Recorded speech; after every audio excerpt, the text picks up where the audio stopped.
I want to read something a mother named Iman in Gaza wrote 2 days ago. She said, quote, "Tonight I put the kids to sleep in our bedroom so that when we die together."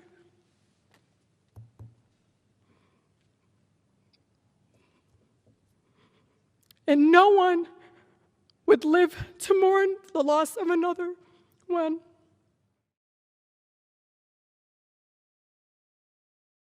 Help me understand the math. How many Palestinians have to die for their lives to matter? Life under apartheid strips Palestinians of their human dignity. How would you feel if you had to go through dehumanizing checkpoints 2 blocks from your own home to go to the doctor or travel across your own land? How would you feel if you had to do it while pregnant in the scorching heat as soldiers with guns controlled your freedom? How would you feel it if you lived in Gaza, where your power and water might be out for days or weeks at a time, where you were cut off from the outside world by inhumane military blockade?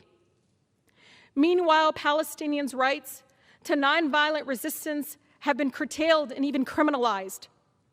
Our party leaders have spoken forcefully against BDS, calling its proponents anti-Semitic, despite the same tactics being critical to ending the South African apartheid mere decades ago.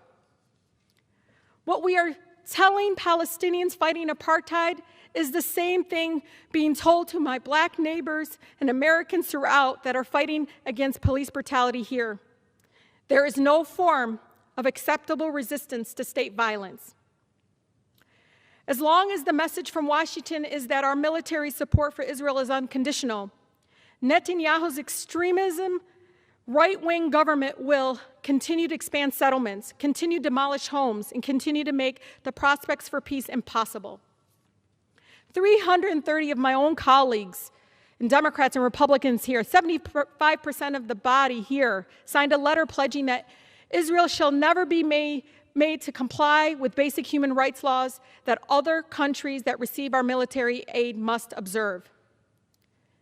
You know, when I see the images and videos of destruction and death in Palestine, all I hear are the children screaming from pure fear and terror.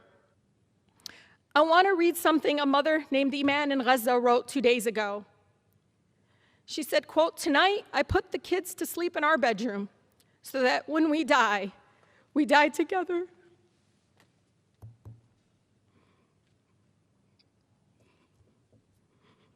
And no one would live to mourn the loss of another one.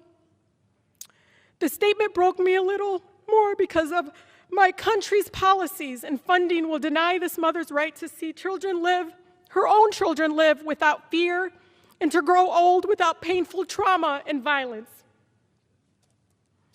We must condition aid to Israel on compliance with international human rights and end the apartheid. We must, with no hesitation, demand that our country recognize the unconditional support of Israel has enabled the erasure of Palestinian life and the denial of the rights of millions of refugees, and emboldens the apartheid policies that Human Rights Watch has detailed thoroughly in their recent report.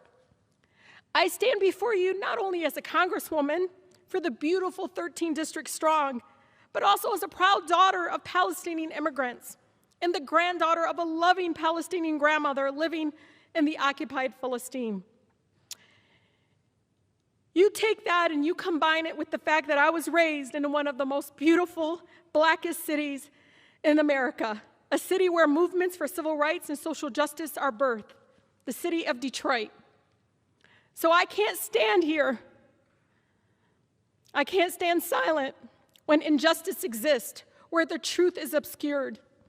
If there's one thing Detroit instilled in this Palestinian girl from Southwest, it's you always speak truth to power even if your voice shakes. The freedom of Palestinians is connected to the fight against oppression all over the world.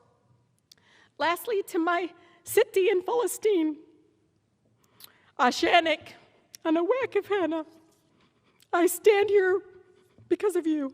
Thank you.